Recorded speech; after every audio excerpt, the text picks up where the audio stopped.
Hi, it's Amanda the Nail Polish Hound and welcome to my March update for my Pan That palette.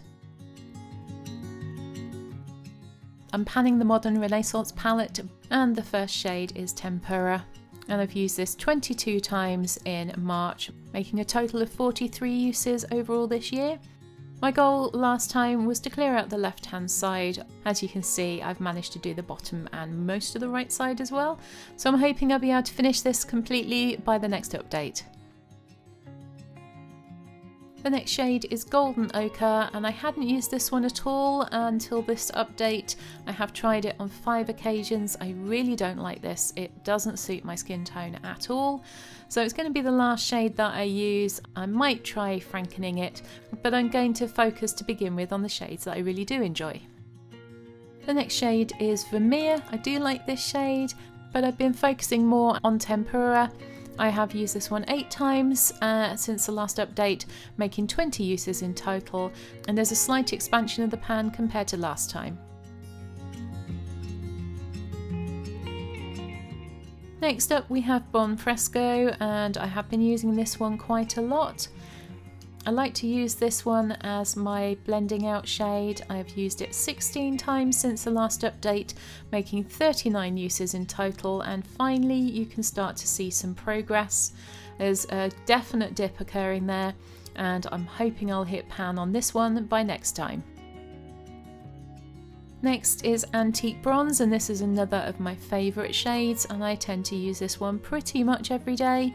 I have 19 uses on it since last time, making 47 uses in total, and I had hoped to clear out the left hand side of this one, and I managed to do most of the bottom as well. I'm hoping I'll have cleared out the right hand side by the next update. The next one is Love Letter. I have tried this one out. I've worn it 2 times last month, making 3 uses in total. I don't find this one's particularly pigmented, and I prefer Venetian Red instead, so this is one that I might use for frankening at a later date, and there's no real progress to show on this shadow. Then we have Cypress Umber. I've used this one 19 times since last time, making a total of 49 uses. And I'm using this one mainly in my brows, but a little bit in my outer corner as well. And I have got expansion of pan, and I've cleared out the left hand side in the middle. No goals for this one, just carry on using it.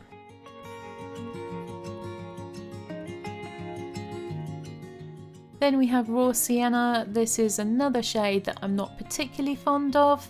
I have only used it 2 times since last time, making a total of 9 uses, and no real progress that you can see.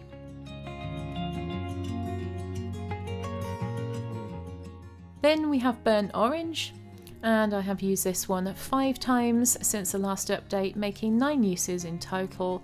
Actually don't mind this shade too much, and I use it occasionally at the weekends if I'm trying out an orange look. Then we have Primavera, and I had struggled to use this one because I found it difficult to pick up on the brush, but I've since realised that I can use one of those old-fashioned foam applicators and it works much better that way. You can see we've got a dip starting with 8 uses since the last update and 13 in total. Next is Red Ochre. I've used this one 5 times, making 8 uses in total this year. And this one's also starting to show a little bit of a dip. Not my favourite shade, but I think I will get around to using this one. Venetian Red though I really do like, and I use this one almost every day as well. I've used it 19 times since the last update, making 44 uses in total. But this one's really difficult to get progress on. You can finally see it a bit, but it's really slow going.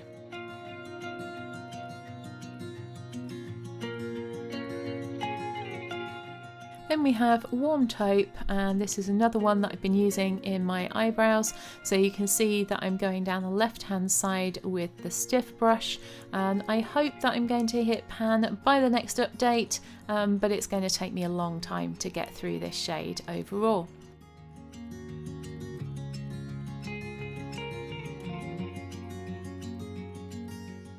And finally we have Realga.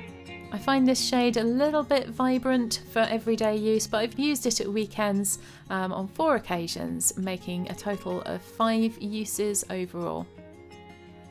And we're starting to see some disturbance of the surface and maybe the tiniest of dips, but nothing much.